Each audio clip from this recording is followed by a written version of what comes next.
Hello students, ये हमारा session number 2 है, हाइट एंड डिस्टेंस का। जैसा कि मैंने तुम्हें पहले लेक्चर के अंदर बताया था, इस चैप्टर के अंदर जो हमें मैक्सिमम काम करना है वो है सिर्फ फॉर्मूला लगाना है, वो भी राइट एंगल ट्राइंगल के अंदर।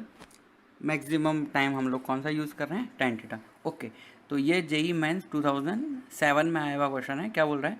अ tower stand at the centre of circular park. Okay, circular park है, वहाँ पे एक टावर है और सेंटर पे है ना। तो हम इसका डायग्राम बना लेते हैं पहले। सबसे पहले ये जो भी बोल रहा है उसके अकॉर्डिंग, तो ये तो है हमारा जो है सर्कुलर गार्डन, ठीक है। अब यहाँ पे सर्कुलर पार्क, एक टावर है इसके सेंटर पे, क्लियर। तो हम लोग इसका जो है सेंटर इधर कहीं मान लेते हैं कि यहाँ इसका सेंटर है। अब यहाँ पे हमें बनाना है एक टावर, क्लियर। तो यहाँ से हम लोग एक टावर बना देते हैं, सेंटर से एक टावर है। कुछ इस तरह का मान लेते हैं, ये टावर है ना। तो ये डायग्राम जो है तुम्हें थोड़ा 3D में एज्यूम करना है कि ये जो रेड कलर का जो गार्डन है ये कहाँ है, हॉरिजेंटल, और ये जो है ये पूरा का पूरा क्या है, वर्टिकल। अब हम इसको कुछ नाम दे देते हैं। यहाँ पे ये इसका नाम दे देते हैं ओ, और इसको नाम दे देते हैं हम लोग पी, क्लियर। अब हम लोग आगे चलते हैं, क्या बोलता है ये। A and B are 2 points on the boundary of the park। Okay, तो बाउंड्री पे कहीं A और B पॉइंट है ना। तो हम A और B हमारे अकॉर्डिंग टू कंफर्टेबल हम लोग कहीं पे भी ले सकते हैं, बट हमें बाउंड्री पे लेना है ना। ठीक है, तो हम लोग एक पॉइंट ले लेते हैं यहाँ पे कहीं इधर ले लेते हैं, ये पॉइंट ले लेते हैं हम लोग A, और इसी तरीके से एक पॉइंट ले सकते हैं हम लोग यहाँ पे B, क्लियर। तो यहाँ पे ये 2 पॉइंट है A एंड B। ओके, फिर आगे क्या बोल रहा है ये, और ए बी की जो लेंथ है वो कितनी है, ए। तो हम ए से बी को मिला देते हैं, और वो लेंथ कितनी गिवन है, ए। यहाँ से लेकर यहाँ तक लेंथ कितनी है given, A. Okay, subtend and angle 60 degree at the foot of the tower. Okay, तो ये ए बी को अब हमें जो है किससे मिलाना है, टावर का जो जो पॉइंट है ग्राउंड पे उससे मिलाना है। तो अगर हम इसको ऐसे मिलाएंगे तो इस तरह का कुछ बनेगा, ये है ना। तो यहाँ से लेकर ये वाला है ना, और ये एंगल कितना गिवन है यहाँ पे, 60 डिग्री। ओके, कोई प्रॉब्लम नहीं है। फिर आगे क्या बोलता है ये, and angle of elevation of the top of the tower from A and B. तो एंगल ऑफ एलिवेशन बनाना है हमें ए और बी से। तो हम बी से क्या कर लेते हैं, इसको पी को मिला देते हैं। तो अगर हम ऐसे मिलाएंगे तो ये वाला जो एंगल है, ये एंगल उसने किया हुआ है 30 डिग्री, है ना। एक और बात वापस से तुम्हें समझना है कि जैसा डायग्राम दिख रहा है 2D में वैसा है नहीं। ये ओपी जो है टावर वो कहाँ है, स्क्रीन के ऊपर की तरफ ऐसा निकला हुआ है वर्टिकल, ऐसा मानना है हम लोगों को, है ना। अब हम लोग देख लेते हैं ट्राइंगल ओ ए बी के अंदर, ट्राइंगल ओ ए बी तुम्हें देखना है। तो देखो यहाँ पे है ना, ओ ए और ओ बी जो है वो तो क्या है, रेडियस है। रेडियस होने की वजह से वो क्या होंगे, इक्वल होंगे। ओके, तो ओ ए और ओ बी इक्वल है, इसलिए हम लोग बोल सकते हैं कि ये वाला जो ट्राइंगल है, ये ओ ए और O B, O A and O B are equal, ये दोनों इक्वल है, तो इसके एंगल भी इक्वल होंगे। तो एंगल इक्वल हैं, और ये इसके बीच वाला एंगल 60 दिया हुआ है, इसलिए हम लोग बोल सकते हैं ये ए ओ ए बी जो है वो ट्राइंगल कैसा है, इक्विलेटरल, है ना। तो ये इक्विलेटरल ट्राइंगल है ओ ए बी। तो इससे हम लोग ऐसा बोल सकते हैं कि ओ से ए की लेंथ और ओ से बी की लेंथ और ए से बी की जो लेंथ है वो सब की सब क्या हो जाएगी, ए, क्योंकि ए बी हम लोगों को गिवन है, क्लियर। ऐसा मैं क्यों बोल रहा हूँ, तो देखो वापस से, ओ ए बी जो है उसके अंदर हम लोगों को 60 डिग्री दिया हुआ था। तो एंगल ए और एंगल बी मिलके कितना हुआ, 120। अब क्योंकि ए और बी एंगल सेम होना चाहिए, 120 का हाफ कितना हुआ, 60। तो सभी एंगल 60 होने की वजह से ये क्या हो गया, इक्विलेटरल ट्राइंगल। अब हम लोग देख लेते हैं ट्राइंगल पी ओ ए के अंदर, किसके अंदर, ट्राइंगल पी ओ ए, या फिर हम लोग पी ओ बी भी देख सकते हैं, है ना। तो पी ओ बी हम लोग देख लेते हैं, ज़्यादा सही रहेगा। तो इस ट्राइंगल के अंदर हम लोग लिख सकते हैं, क्योंकि ये 30 डिग्री है, तो हम लिख सकते हैं tan 30 degree is equal to, अब देखो tan 30 है, क्लियर। अब यहाँ ये वाला जो ट्राइंगल है ना, ऐसे ऊपर की तरफ बाहर निकला हुआ है ये। तो अगर मैं हाइट मान लेता हूँ टावर की, कितनी मान लेता हूँ मैं, h मान लेता हूँ, टावर की h की हाइट कितनी है, h। तो हम लोग tan 30 को क्या लिख सकते हैं, h अपॉन बेस कितना हो जाएगा, a। तो यहाँ से हम लोगों को h की वैल्यू मिल जाएगी। तो tan 30 कितना होता है, 1/√3।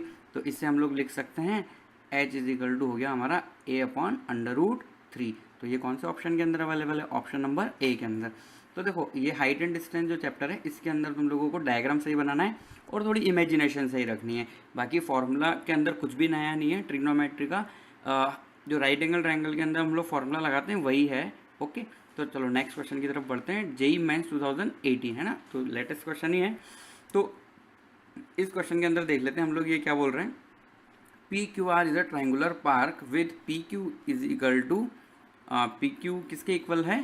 पी आर के। तो सबसे पहले हम लोग एक ट्राइंगल बना लेते हैं भाई, है ना। तो मान लेते हैं हम लोग इस तरह का कोई ट्राइंगल है, ये ट्राइंगल हम लोग ऐसा बना लेते हैं ना। यहाँ पे अब हम लोग नाम दे देते हैं इसका। तो क्या क्या नाम है? एक है P, एक है Q और एक है R। क्लियर? यहाँ पे लिखा हुआ है P Q is equal to P R. Clear? तो अगर P Q is equal to P R मतलब ये डिस्टेंस क्या होगी? सेम होगी। और गिवन भी है, कितनी कितनी गिवन है? 200। A TV tower stand at the mid point of Q R. Okay, तो क्यू आर का मिड पॉइंट हम बोल देते हैं कि यहाँ पे कहीं है ना। तो अगर क्यू आर का मिड पॉइंट यहाँ है तो यहाँ पे अब हम लोगों को क्या बनाना है? एक टावर बनाना है। अब देखो टावर जो है वैसे तो क्या होना चाहिए, हम लोग जहाँ पढ़ रहे हैं उसके स्क्रीन के बिल्कुल बाहर होना चाहिए, तुम्हारी आंखों की तरफ, है ना। बट इसको अब यहाँ पे हम लोगों को इमेजिन करना है, तो हम क्या कर लेते हैं, इधर की तरफ एक डायग्राम बना लेते हैं। ये टावर मान लेते हैं हम लोग, है ना। ये वर्टिकल है क्या? ये क्या है? वर्टिकल। अब इसका नाम भी हम लोग दे देते हैं कि इसका जो बेस है, बेस को हम नाम ले देते हैं, यहाँ से स्टार्ट कर देते हैं हम, ए बी इसको नाम दे देते हैं हम लोग, है ना। तो क्लियर, ये हमारा क्या हो गया भाई? टावर। देखो अगर टावर स्ट्रेट नहीं लग रहा है तो हम लोग इसको स्ट्रेट बना देते हैं। देखो यहाँ से लेकर यहाँ तक एक टावर है। क्लियर? और ये इसका पॉइंट है टावर। ओके, और ये मिड पॉइंट है। मिड पॉइंट होने की वजह से Q से B की डिस्टेंस और B से R की जो डिस्टेंस है वो इक्वल होगी। अब ये इक्वल डिस्टेंस कहीं ना कहीं हम लोगों के फॉर्मूले में काम आएगी, तो इसको हम कुछ एज्यूम कर लेते हैं। क्लियर? तो हम इसको मान लेते हैं x, ये भी डिस्टेंस x और ये भी डिस्टेंस कितनी मान लेते हैं? x, क्योंकि दोनों इक्वल है इसलिए हम लोग ऐसा कर रहे हैं। क्लियर? अब हम लोग जो है देख लेते हैं कि एक दो और क्या क्या गिवन है इसके अंदर। If the angle of elevation of the top of the tower at P, Q and R। Okay, तो अब हम लोग क्या करेंगे? P से A को मिलाएंगे, Q से A को मिलाएंगे और R से A को मिलाएंगे, है ना।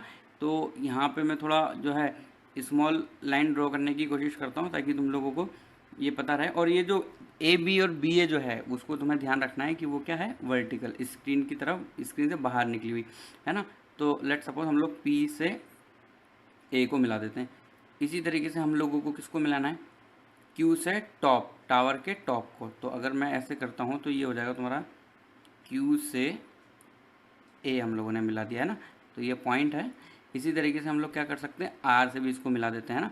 अब जो भी एंगल गिवन है वो हम लोग देख लेते हैं कि कौन कौन सा एंगल गिवन है। तो ये पॉइंट हो गया हमारा, है ना। अब देखो एंगल लिखा हुआ है P Q are respectively 45, 30 and 30। तो P के रेस्पेक्ट में ये 45 एंगल है ना। तो अगर ये P के रेस्पेक्ट में 45 एंगल है तो ये वाला जो एंगल है ना, ये वाला, ये कितना हो जाएगा? 45 डिग्री। कोई दिक्कत नहीं है। इसी तरीके से क्यू पे एंगल कितना लिखा हुआ है? 30 डिग्री। तो क्यू पे एंगल 30 डिग्री लिखा हुआ है, इसका मतलब ये वाला एंगल कितना होगा? 30 डिग्री। क्लियर? अब हम लोग आगे लिख लेते हैं, और आगे 30 डिग्री R से भी है, तो ये वाला जो एंगल है ये कितना हो जाएगा? 30 डिग्री। क्लियर? अगर हम ट्राइंगल के अंदर देखें, in triangle A B P के अंदर, तो देखो कहाँ है ए बी, इसी तरीके से P, तो है ना। हम लोगों को जो है ए बी तो दिखाई दे रहा है यहाँ पे कि टावर है, ए बी से हम लोग P को मिला देते हैं। तो अगर हम लोग देखो ये वाला जो है ए बी, तुम लोगों को एज्यूम करना है कि ये स्क्रीन के ऊपर निकला हुआ है। तो अगर हम ऐसा एज्यूम करेंगे तो टावर की जो ए बी है, ए बी की लेंथ हम लोग कुछ मान लेते हैं। तो ए बी की लेंथ हम लोग कितनी मान लेते हैं? H मान लेते हैं। क्लियर? तो अगर हम ट्राइंगल ए बी पी के अंदर देखेंगे तो हम लोगों को यहाँ पे जो है क्लियर दिखेगा कि tan कितना दिया हुआ है? tan 45। तो हम लोग लिख सकते हैं tan 45 degree is equal to height upon base, तो परपेंडिकुलर अपॉन बेस। तो परपेंडिकुलर कितना है? हमने डिस्टेंस कितनी मानी? H। और जो बेस है ए बी पी के अंदर, ए पी बी के अंदर, है ना। तो तुम ऐसे यहाँ पे इसको ऐसे एज्यूम कर सकते हो इस तरीके से लाइन बना के। तो ये कितना हो जाएगा तुम्हारा? H upon P B. P से बी की डिस्टेंस क्या है? ज़मीन पर है, और ये जो है हाइट है ये किसकी हाइट है टावर जो लगा हुआ है टीवी टावर उसकी, तो यहाँ से हम लोगों को एक रिलेशन मिल जाएगा कि जो पी बी है वो किसके बराबर आ जाएगा, एच के। इसको हम इक्वेशन नंबर क्या दे देते हैं, 1 दे देते हैं। ओके, अब हम लोग ट्राइंगल के अंदर देखते हैं, in triangle A B Q के अंदर, ए बी क्यू के अंदर। अब देखो ए बी क्यू भी तुम्हें वैसे एज्यूम करना है जैसे तुम लोगों ने ए बी पी एज्यूम किया था, है ना। तो ए बी क्यू मैं तुम लोगों को दिखा देता हूँ कहाँ पे है, ए बी क्यू, है ना, क्योंकि ए बी जो है स्क्रीन से बाहर निकला हुआ है, तो हमारा ये जो होगा राइट एंगल ट्राइंगल होगा। तो हम tan 30 लिखना चाहते हैं, यहाँ पे क्या लिखना चाहते हैं हम लोग, tan 30। तो tan 30 अगर मैं लिखूंगा तो किस तरीके से होगा, tan 30 is equal to perpendicular upon base से एच अपॉन कितना हो जाएगा, एच अपॉन ये होगा जो हमने माना हुआ है, कितना मान रखा है हम लोगों ने डिस्टेंस, एक्स माना हुआ है, बी से टावर की जो डिस्टेंस है, क्लियर। तो यहाँ से हम लोगों के पास एक रिलेशन आ जाएगा, tan 30 कितना होता है, 1/√3। तो 1/√3 is equal to H upon X. तो यहाँ से हमें एक्स की वैल्यू मिल गई, कितनी हो गई, h/√3, क्लियर। तो ये इक्वेशन नंबर क्या हो गई, 2। अब हम लोग इन दोनों इक्वेशन को यूज़ करते हुए आगे बढ़ते हैं। अब हम लोग ट्राइंगल के अंदर देख रहे हैं, in triangle P B Q के अंदर, है ना। तो ट्राइंगल पी बी क्यू देख लेते हैं यहाँ पे, पी बी क्यू। तो अगर तुम इस ट्राइंगल को देखोगे तो ये राइट एंगल ट्राइंगल है, क्लियर। तो इस राइट एंगल ट्राइंगल के अंदर अगर मान लो तुम्हें यहाँ पे थोड़ा सा समझने में प्रॉब्लम है तो इसको हम अलग से बना लेते हैं, ताकि जो है इसका जो इमेजिनेशन है वो थोड़ा क्या हो जाएगा, क्लियर हो जाएगा। ओके, तो ये ट्राइंगल इस तरीके से राइट एंगल ट्राइंगल, ये ऐसा। तो यहाँ पे टावर को अगर हम लोग एज्यूम करें तो इस पॉइंट को हम क्या बोल देते हैं, बी, और इसको हम एज्यूम कर लेते हैं Q, और हम इसको एज्यूम कर लेते हैं P। तो देखो यहाँ पे तुम्हें दिखाई देगा कि ये जो B है ये क्या है, ग्राउंड वाला पॉइंट है। इस तरीके से यहाँ पे एंगल जो है जो B पे बन रहा है, क्योंकि ये वाली जो डिस्टेंस है वो ऊपर की तरफ जा रही है, तो एंगल यहाँ पे कितना बनेगा, 90 डिग्री बनेगा। तो इसलिए हम लोग ऐसा लिख सकते हैं इस ट्राइंगल के अंदर पी बी का होल स्क्वायर, मतलब वही Pythagoras theorem, plus B Q का whole square is equal to हम क्या लिख सकते हैं, पी क्यू का होल स्क्वायर। क्योंकि देखो पी क्यू की वैल्यू हम लोगों को गिवन है 200, और ये पी बी और बी क्यू अभी अभी हम लोगों ने ऊपर कैलकुलेट किया है, एक तो है एक्स, है ना, बी क्यू तो कितना है, एक्स है। तो हम लोग यहाँ पे क्या लिख सकते हैं, अगर हम इसकी वैल्यू दोबारा रखेंगे तो हम इसको ऐसा लिख सकते हैं, पी बी का स्क्वायर मतलब ये कितना, एच का स्क्वायर प्लस h/√3 का whole square is equal to ये क्या हो जाएगा, 200 का होल स्क्वायर, क्लियर। तो H square plus 3h square, तो ये कितना हो गया, 4h square is equal to हम इसको लिख सकते हैं 200 इंटू 200। तो इसको हम लिख सकते हैं 4 इंटू 10,000। तो 4 से 4 कट जाएगा, H square is equal to 10,000। तो एच इज इक्वल टू कितना आ जाएगा हमारे पास, 100, क्लियर। तो एच इज इक्वल टू 100, मतलब हमारे पास टीवी टावर की लेंथ आ गई है, जो ऑप्शन नंबर डी के अंदर अवेलेबल है, क्लियर। तो अब हम लोग नेक्स्ट एक और क्वेश्चन सॉल्व कर लेते हैं। ये कब आया हुआ है भाई, JEE 2000 मैन 2016 में आया हुआ क्वेश्चन है, क्लियर। 2016 में ये क्वेश्चन जो है आया था। क्या बोलता है देखें, a man is walking toward a vertical pillar in a straight path. Okay, तो हमें सबसे पहले क्या बनाना है, एक पिलर बनाना है, और पिलर की तरफ जो है एक पर्सन है वो वॉक कर रहा है, ठीक है। तो देखो इस तरीके से कुछ बनाते हैं हम लोग। ये तो हो गया हमारा ग्राउंड, क्लियर। थोड़ा सा अब देखो ग्राउंड, अब हम लोगों को क्या बनाना है, एक बनाना है टावर बनाना है, ठीक है। तो हम लोग टावर भी ड्रॉ कर लेते हैं। तो ये पॉइंट है और यहाँ से इस तरीके का कुछ टावर बन रहा है, ये ऐसा, ठीक है। ये पॉइंट है इसका टॉप मोस्ट पॉइंट, और ये वाला जो पॉइंट है इसका क्या है, बेस वाला पॉइंट है, क्लियर। अब क्या बोलता है ये, यहाँ पे एक पर्सन है जो आगे की तरफ जा रहा है ना, तो हम लोग ऐसे बना देते हैं पर्सन को, ये यहाँ पे पर्सन है और ये यहाँ से ऐसे चल रहा है, clear. A vertical in a straight path eight uniform speed. तो ये यूनिफॉर्म स्पीड का ध्यान रखना है हम लोगों को, यूनिफॉर्म स्पीड से वो चल रहा है। फिर उसके बाद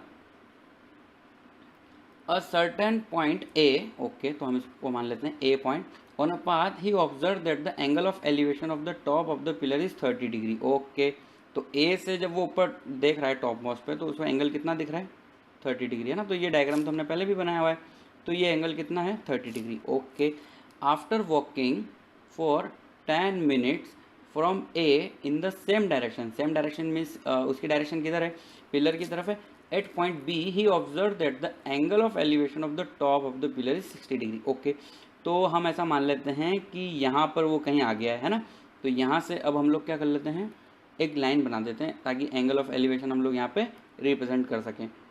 तो यहाँ पे वो आ गया है और ये एंगल उसको गिवन है कितना, 60 degree. Okay, then the time taken in minute by him from B to reach the pillar.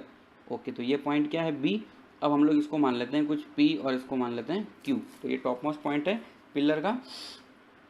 Pillar की जो है हाइट भी हम लोग एज्यूम कर लेते हैं, तो पिलर की हाइट हम लोग एज्यूम कर लेते हैं कितनी है, एच, है ना। और ए से बी जो उसने पाथ किया है फॉलो, उसकी डिस्टेंस हम मान लेते हैं एक्स। इसी तरीके से बी से पी की डिस्टेंस मतलब उसकी फाइनल पोजीशन से पिलर कितना दूर है हम लोग वो मान लेते हैं वाई। तो यहाँ पे बहुत ही इजी कैलकुलेशंस है ना, हम लोग लिख सकते हैं। तो जब वो है ए पॉइंट पर, तो हम कौन से ट्राइंगल के अंदर देख सकते हैं, ए क्यू पी के अंदर। तो हम क्या लिख सकते हैं भाई, tan 30 is equal to height upon base से, तो हाइट कितनी है h, और डिवाइड में जो है वो कितना हो जाएगा x प्लस वाई। क्लियर, तो ये होगी हमारी इक्वेशन नंबर फर्स्ट। इसी तरीके से जब वो पॉइंट बी पे आ गया तो हम लोग कौन से ट्राइंगल के अंदर लिख सकते हैं, ट्राइंगल बी क्यू पी के अंदर। तो यहाँ पे हमारा 60 डिग्री एंगल उसने दिया हुआ है, तो tan 60 हम लोग कितना लिख सकते हैं, अगेन h अपॉन वाई। तो ये इक्वेशन नंबर क्या हो गई, 2। तो देखो इक्वेशन नंबर 1 और 2 के अंदर h है जो दिया हुआ नहीं है, हमने खुद माना है, तो उसको हम एलिमिनेट कर लेते हैं। तो एलिमिनेट करने के लिए हम क्या कर सकते हैं, इक्वेशन फर्स्ट और जो सेकंड उसको डिवाइड कर लेते हैं। तो equation number first divide by equation number 2 हम लोग करके देख लेते हैं। तो हमें क्या मिलेगा, tan 60 मतलब कितना होता है, √3 अपॉन tan 30, इसका मतलब होता है 1 upon √3 is equal to h upon Y, है ना। अब हम मल्टीप्लाई कर देते हैं क्योंकि उल्टा करके लिख सकते हैं हम लोग, x प्लस वाई अपॉन ये कितना हो जाएगा h। क्लियर, तो ये जो √3 ऊपर जाके कितना हो जाएगा 3। तो इस पूरी इक्वेशन को हम ऐसा लिख सकते हैं 3 is equal to X plus Y upon Y. तो ये कितना हो जाएगा 3y is equal to X plus Y. तो ये हो गया तुम्हारा 2y is equal to X. Clear, तो y की वैल्यू कितनी है x के टर्म में, x/2। तो देखो एक बात हमें यहाँ पे समझ में आती है कि ये जो डिस्टेंस है, कौन सी डिस्टेंस, a से b की जो डिस्टेंस है वो x है और b से p की डिस्टेंस y है। तो x जो है y का डबल है ना। तो y इज इक्वल टू कितना है हमारा x/2। तो अगर a से b जो यूनिफॉर्म स्पीड से वो आ रहा है और उसको ट्रेवल करने में वो 10 मिनट्स लगा रहा है। क्लियर, कितना लगा रहा है, 10 मिनट्स। यहाँ से a से b में वो आ रहा है तो 10 मिनट्स उसको लग रहे हैं, है ना। अब क्या है, डिस्टेंस हाफ है और स्पीड यूनिफॉर्म है, तो ये वाली डिस्टेंस को उसको करने में कितना लगेगा, 5 मिनट लगेगा ना। तो इस तरीके से हमारा जो है ऑप्शन नंबर कौन सा हो जाएगा, 4। तो ऑप्शन नंबर 4 के अंदर जो है 5 मिनट्स है। तो पहले से लिखा हुआ है उसमें, then find the time taken in minutes. तो हम लोगों ने इसलिए आंसर हमारा क्या कर दिया, बी। तो ये बहुत ही इजी क्वेश्चन है हाइट एंड डिस्टेंस के। अगर हम लोगों को 10th क्लास का इतना सा भी पता है कि tan थीटा कैसे लिखते हैं, then we can solve the height and distance formula. तो ये जितने भी हम लोगों ने क्वेश्चन सॉल्व किए हैं इन 2 सेशन के अंदर, तो ये बिल्कुल बेसिक था और मैंने बस तुम्हें इतना बताया है कि किस तरीके से क्वेश्चंस आते हैं। और भी तुम लोग प्रैक्टिस कर सकते हो, और अगर प्रैक्टिस करोगे और ये टॉपिक पे तुम्हारा कमांड है तो 4 मार्क्स जो है तुम्हारे कन्फर्म है जेई के अंदर, क्योंकि बहुत ही ईजी है, तुम लोगों ने देखा ही है। क्लियर, चलो थैंक यू।